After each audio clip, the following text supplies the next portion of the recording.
Okay. Well, point-slope form is the third form of graphing a line and using an equation. So far we've had two other forms. We've had the slope-intercept form, which is y equals mx plus b. And then we've had yesterday, Justin, we had that standard form, which is all integers. Each of those forms have different roles, but the point-slope form is the easiest form to actually write an equation. So if it ever says, write the equation in the easiest way possible, this is where you're going to start. And as a result, I wanted to introduce the other ones to you first so you understood how they worked. You know, that slope-intercept form, great for graphing. The standard form, great for finding the x and y intercepts. But this is the easiest actually to write an equation. So, as we look up here, the way that you start this is the equation that we're going to really key on this whole day. It should look very familiar. You see this equation over here? What does that look very familiar to? Isn't that kind of like rise over run? y2 minus y1, except I don't have the 2 there because we're just talking about one point and one slope. And so as we write an equation, we have to learn how to see this equation and extract out the point or take the points and write the equation. So for example, here we have kind of a review from the other day. As we're looking at mx plus b form, let's start there. And I want to kind of do both of these steps together. On the left side, I'm going to do y equals mx plus b as a review. Now, that's fine, but we can only do y equals negative 3x plus b. How do I know what the b is? Notice here, this 0.24, it's not 0 comma something.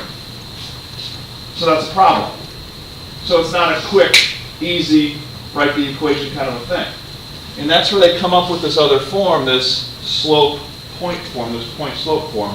And so it's really straightforward to trying to get to here without doing a lot of extra work. And so let me kind of show you how it works. We say y minus y1 equals m times x minus x1. And in place of this y1, I stick this value 4. In place of the m, I stick a negative 3.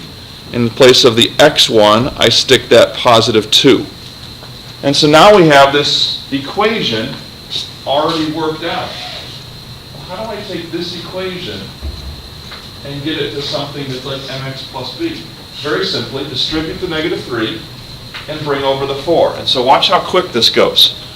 All you do is distribute the negative 3. Now when we're doing this, make sure that negative 3 not only multiplies by the x, but also times the what, would you assume? Negative 3 times negative 2 becomes a what? Positive 6. That might be the only place where you could potentially make an error. Then add the 4 over, giving you an answer of negative 3x plus 10. So, very quick, very simple. Distribute gauge, bring over the number, and you've got the graph. So this is the y-intercept, 0, 10, and the slope is negative 3 over 1. Now, is this graph going up or down in perspective? Talk to me here.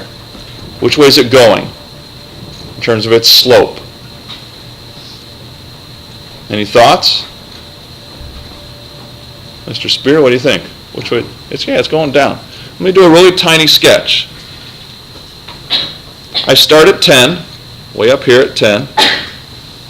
And from that point 10, where am I going? What's the slope? Down 3 over 1. So down 3 over 1. So it's a very steep line. It's going to look something like that. Just a really basic sketch in terms of what it looks like. All right? Let's look at the second example. Y minus 2 equals 2/3 times x minus a negative 6. Minus a negative 6 becomes a plus. Okay, and just put a little arrow there. That's really x minus a negative 6. So once again, here's the y minus y1. This 2 came from right there. The 2/3 is the slope, and the x minus the negative 6 comes from here. Now we need to distribute. That gives us 2/3 x. 2 times 6 is 12. 12 divided by 3 is 4. So we've got y minus 2 equals 2/3 x plus 4. And to finish this up, what am I going to do to both sides? How do I get that y by itself?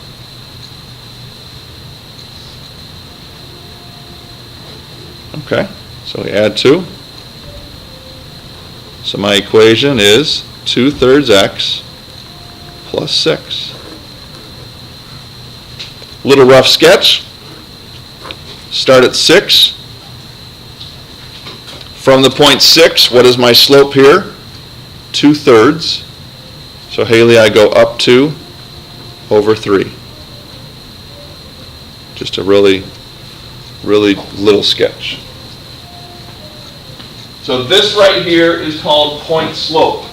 This equation is called slope-intercept. I might ask you for one, I might ask you for the other. You need to be able to go back and forth between the two. But really, this top one is a very quick way to write a basic equation. All right, let's slide down here to part 2.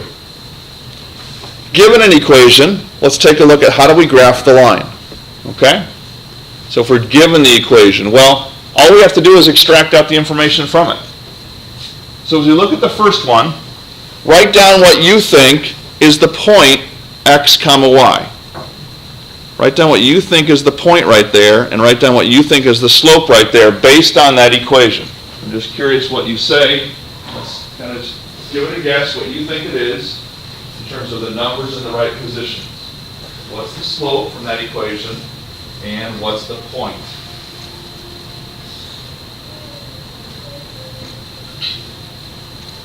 Brett's got our slope for us. He's got 3 over 1. I like that.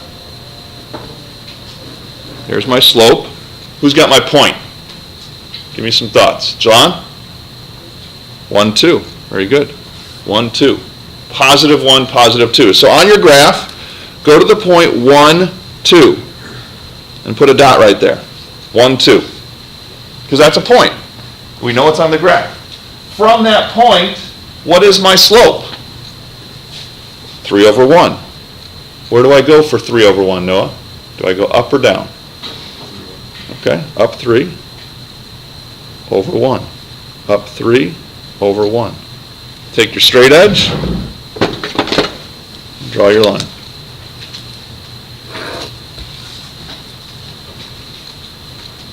So when you're given a point slope equation, graphing the line is very quick. Because all you do, Carson, you pull out the x and the y out of the equation, pull out the slope, plot the point, and then do your slope. Cool. All right, same thing over here. Take a look at this example, example 4. What do you think would be our slope of the second, of this one over here? Kyle, what do you think? What's my slope?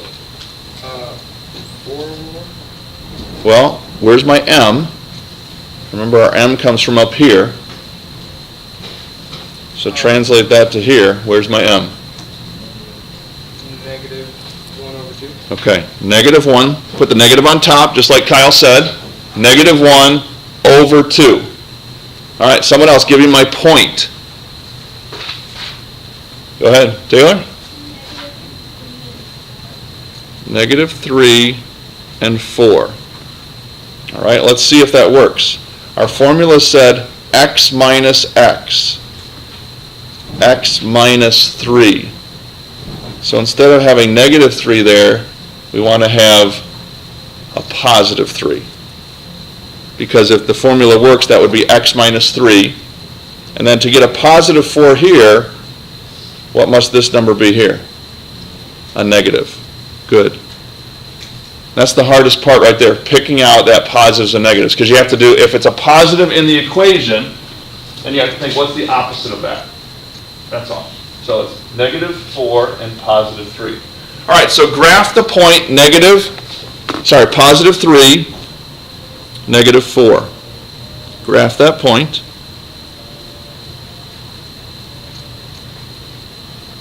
About right there. And then go my slope, down 1 over 2. down 1 over 2. Down 1 over 2. Take your straight edge, draw your line.